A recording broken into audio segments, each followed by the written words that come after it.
তো হ্যালো বন্ধুরা, তোমরা সব কেমন আছো? আশা করি ভালোই আছো। তো সবাই নতুন বছরের ফিস্ট করলে আমরা করবো না বলে হয়, আমরাও করেছি নতুন বছরের ভিডিওটা, কিন্তু একটু দেরি হয়ে গিয়েছে লেটেস্ট পোস্ট করতে। কিন্তু এখানে আমাদের অনেক কিছু আইটেম পাওয়ানো হচ্ছে, তো এখানে আমাদের বিরিয়ানি হচ্ছে, আরও অনেক কিছু আইটেম হচ্ছে। তাই এখানে সব হাত বাটিয়ে কাজ করছে, তো আমি এখানে তো আমার একদম ভালো লাগছে না, তাই এরা সব কাজ করছে, আমি একটু মাঠে খেলতে যাবো তাই। তো এখানে সব কিছু বানাচোনা কাজ সব কমপ্লিট চলছে, মানে সব কিছু কাজ চলছে, এখনও রেডি কিছুই হয়নি। তাই আমি এইভাবে থাকাও আমার হয়ে যাবে। এখানে মিষ্টিও তৈরি হবে, তাই শিরা তৈরি হচ্ছে। তো এখানে সব কিছু দেখতে পাচ্ছ যে আমাদের সব কিছু রেডি হচ্ছে। এখানে আলু রেডি হয়ে গেছে, তো তাই এখানে গোশ ভাজা চলছে, মাংস মুরগি চিকেন ভাজা চলছে, তো চিকেন বিরিয়ানি হবে।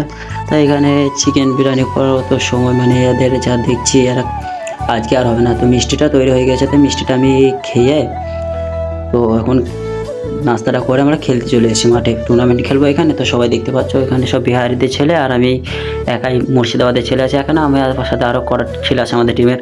তো এখানে আমরা ফাইনালি ম্যাচ খেলছি, ঠিক আছে, এটা আমরা ম্যাচ খেলছি বিহারি ছেলেদের সাথে আমরা ভার্সেস। তো এখানে আমাদের ম্যাচটা কী হয় তোমরাই দেখো। তো এখানে আমাদের উইকেট নিয়ে নিয়েছে, ইয়েস। তো ভাই বাঙালি বলেও কমজোরি ভেবো না, ঠিক আছে, বাঙালিরা যেখানে যায় সেখানে জিতে আসে, ঠিক আছে। তো এখানে আমাদের ম্যাচ চলতে চলতে হঠাৎ করে দেখছি ঝামেলা লাগিয়ে দিয়েছে, মানে ম্যাচ হেরে গেছে, ওদের নিজেকে নিজে সব ঝামেলা লাগিয়ে দিয়েছে। তো এইভাবে আমরা পালিয়ে যাচ্ছি। তখন যে দেখি বিরিয়ানি রেডি হলো কি হলো না।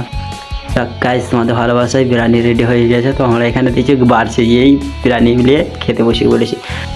আমরা কিন্তু পিকনিকটা 1 তারিখে করেছি, ফিস্টিটা কিন্তু 1 তারিখে করেছি, কিন্তু কিছু কাজের কারণে আমি ভিডিওটা পোস্ট করতে পারিনি। তো কাজের ফাঁকে একটু টাইম পেলাম, তাই ভিডিওটা পোস্ট করলাম। তোমরাই বলো যে কেমন হয়েছে ভিডিওটা, আর আশা করি তোমাদেরও অনেকেই সবাই ফিস্টি করেছো, অনেকেই সবারই বোধহয় ভালোই কেটেছে, নতুন বছর ভালোই কাটছে সবারই, আশা করি ভালোই কাটবে।